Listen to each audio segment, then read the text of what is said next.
আসসালামু আলাইকুম রহমতুল্লাহ। আজকে আমার 15 নম্বর ব্লগ চলে। আশা করি সকলে ভালো আছেন এবং আপনাদের সহযোগিতায়, আপনাদের সাপোর্টে আলহামদুলিল্লাহ আগাচ্ছি। প্রতিদিনের ব্লগ দেওয়ার চেষ্টা করছি, কিন্তু ব্যস্ততার কারণে প্রত্যেক দিনের ভিডিও করা হচ্ছে না বা ব্লগ করা হচ্ছে না। কারণ আপনারা জানেন, একটা ব্লগ করতে গেলে মিনিমাম ভিডিওটা তৈরি করতে গেলে 1.5 থেকে 2 ঘন্টা একটা ভিডিওর পিছনে ব্যয় করতে হয়, যে সময়টা হয়তোবা সবসময় হয়ে ওঠে না। যার কারণেই প্রত্যেকদিন ব্লগ দিতে পারছি না। তাই আপনারা ধৈর্য হারাবেন না। আশা করি আমার সাথে এবং পাশে থাকবেন, এবং যদি কোনো ভুল ত্রুটি আপনারা দেখে থাকেন সেগুলো আপনারা নিজ গুণে ক্ষমা করে নেবেন এবং ভুলগুলো ধরিয়ে দিবেন। এই আশা করেই আজকের ব্লগটি শুরু করছি। দেখতে পাচ্ছেন আমাদের মাঠগুলোতে চকে হলুদের সমারোহ, মানে সরিষা ফুলের সমারোহ হয়ে গিয়েছে। শীতের প্রকৃতি কুয়াশাচ্ছন্ন সকাল আসলে মনোমুগ্ধকর এবং অনেক সুন্দর লাগে। রাস্তা দিয়ে যাচ্ছি, আলহামদুলিল্লাহ। আমাদের মানিকগঞ্জ যে কত সুন্দর, যারা ভ্রমণ প্রেমী আছেন তারাই শুধু বলতে পারবেন যে মানিকগঞ্জ আসলে কত সুন্দর। যারা ঘরে বসে এই ক্যামেরার মাধ্যমে দেখবেন, তারা কখনোই এই ভ্রমণ সম্পর্কে, আমাদের মানিকগঞ্জ সম্পর্কে কিছুই বলতে পারবেন না, বা কোনো আহ, ধারণা আপনি দিতে পারবেন না। তো আজকে মানিকগঞ্জের লেক দেখাবো আপনাদের। মানিকগঞ্জের লেক উন্নয়ন প্রকল্পে খুবই ধীরগতিতে কাজ চলছে। অনিশ্চয়তা আমাদের মানিকগঞ্জের এই লেক পাড়টি। ঢাকার হাতির ঝিলের আদলে মানিকগঞ্জে কিন্তু একটি আধুনিক লেক ও পর্যটন কেন্দ্র গড়ে ওঠার স্বপ্ন দেখেছিল মানিকগঞ্জ জেলার হাজারো মানুষ। কিন্তু নগর জীবনের ক্লান্তি দূর করতে, পরিবার পরিজন নিয়ে অবসর সময় কাটাতে, কিন্তু জেলার সৌন্দর্য বাড়াতে এই লেক প্রকল্প ঘিরে সাধারণ মানুষের প্রত্যাশাও কিন্তু আকাশ ছোঁয়া ছিল। কিন্তু বাস্তব চিত্রটা টোটালি ভিন্ন। ধীর গতিতে কাজ, নিম্নমানের কাজ, অনিয়মের কাজ, এগুলার অভিযোগে আজ সেই স্বপ্নটা কিন্তু অনিশ্চয়তার মুখে পড়ে গিয়েছে। স্থানীয় সূত্রে ও সরজমিনে দেখা গেছে, লেক উন্নয়ন প্রকল্পে কাজ দীর্ঘদিন ধরে কার্যত স্থবির অবস্থায় রয়েছে। কখনো কাজ শুরু হচ্ছে, আবার কিছুদিন পরই বন্ধ হয়ে যাচ্ছে। যেটুক কাজ করা হচ্ছে তার একটি অংশ অল্প সময়ের মধ্যে কিন্তু ভেঙে পড়ে বা নষ্ট হয়ে যাচ্ছে। এতে প্রকল্পের গুণগত মান নিয়েও কিন্তু একটা প্রশ্ন থাকে জনমনে। লেকের পার বাধাই বা বা ওয়ার্কার্সদের কাজ সৌন্দর্য বন্ধনের বিভিন্ন অংশ ইতিমধ্যেই ফাটল ও ভাঙনের চিত্র দেখা গেছে। কিন্তু স্থানীয় বাসিন্দারা অভিযোগ করেছেন, পরিকল্পনাহীন ও নিম্নমানের কাজের কারণে কিন্তু অল্প সময়ের মধ্যে এই স্থাপনা নষ্ট হয়ে গেছে। একজন একজন একজন স্থানীয় বাসিন্দার মুখে শুনেছি আমরা একজন স্থানীয় বাসিন্দার মুখে শুনেছিলাম, তারা খুবই হতাশ। ভেবেছিল মানিকগঞ্জে ঢাকার মতো একটি সুন্দর জায়গা হবে, কিন্তু তাদের ভাষ্যমতে সেগুলা ভেঙে যাওয়ার কারণে তাদের মন বারবার বারবার ভেঙে গিয়েছে। এটাকে কিভাবে উন্নয়ন বলবো, আপনারাই বলুন।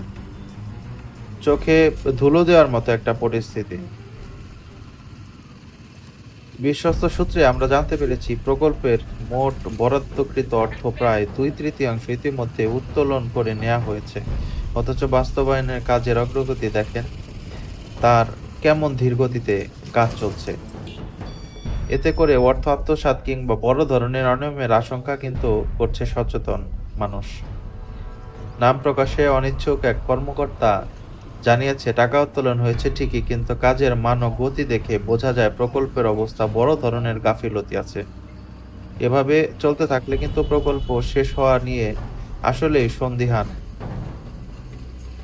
এই লেক পরিকল্পনার বাস্তবায়ন হলে মানিকগঞ্জের নতুন কর্মসংস্থান অবশ্যই সৃষ্টি হবে, স্থানীয় ব্যবসা বাণিজ্যের গতি আসবে এবং জেলার অর্থনীতিতে ইতিবাচক প্রভাব পড়তে পারে।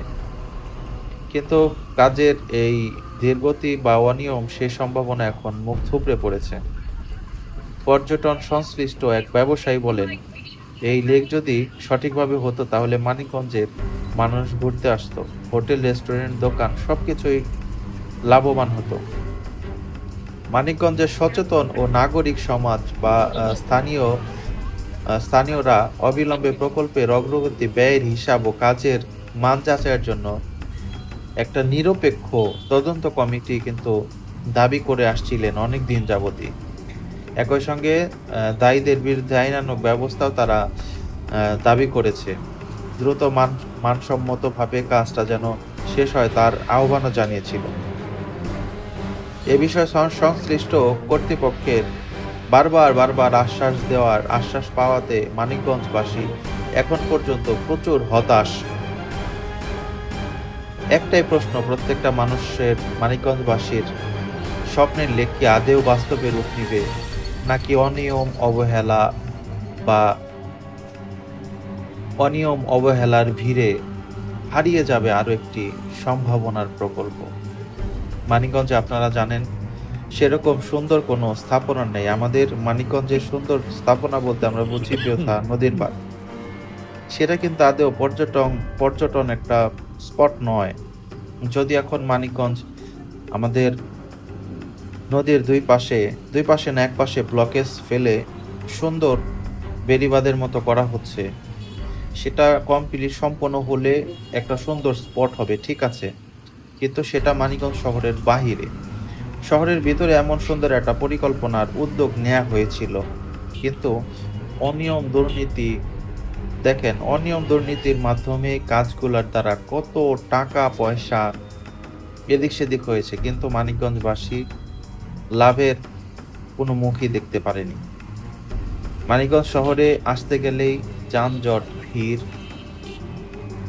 গাড়ি ঘোড়ার অসাবধানতা, চলাফেরা, এগুলা দেখলে আসলে রাস্তায় বের হতে ইচ্ছা করে না। সবচেয়ে বেশি খারাপ লাগে এই হ্যালো বাইকগুলো। দেখেন, আমাদের এখানে 4 লেনের রাস্তা হয়েছে। হ্যালো বাইকগুলো যদি এক লাইন দিয়ে চলতো, যারা দ্রুতগতির যানবাহন আছে তাদের জন্য যদি একটা লাইন ছেড়ে দিত, তাহলে কিন্তু বারবার এরকম দুর্ঘটনার শিকার হতে হতো না। হ্যালো বাইকগুলা করে কি, এই 4 লেনের মাঝখান দিয়ে এসে তারা চালিয়ে দেয়। তারাই বা কি করবে? বাম পাশে দেখতে পাচ্ছেন সিএনজি গুলা যেভাবে দাঁড় করে রেখেছে, এগুলার কারণে তো আসলে গাড়ি একদম চলাফেরার কোনো উপযোগী থাকে না, জায়গা সংকীর্ণ হয়ে যায়, যার কারণে তাদের চলতে হবে, এমন একটা পরিস্থিতি যেতে হবে। সেই জন্য তারা যে জায়গাটুকু পায় সেখান দিয়ে দেখতে পেলেন উল্টো পথে চলাচল করে কি একটা পরিস্থিতি। এরকম আমরা যতই ডান পাশ দিয়ে যাই, হুট করে যদি একটা গাড়ি চলে আসে, তখন কিরকম একটা বিব্রতকর পরিস্থিতিতে পড়তে হয়, যে আসলে চালাচ্ছে সে ছাড়া কেউ বুঝবে না।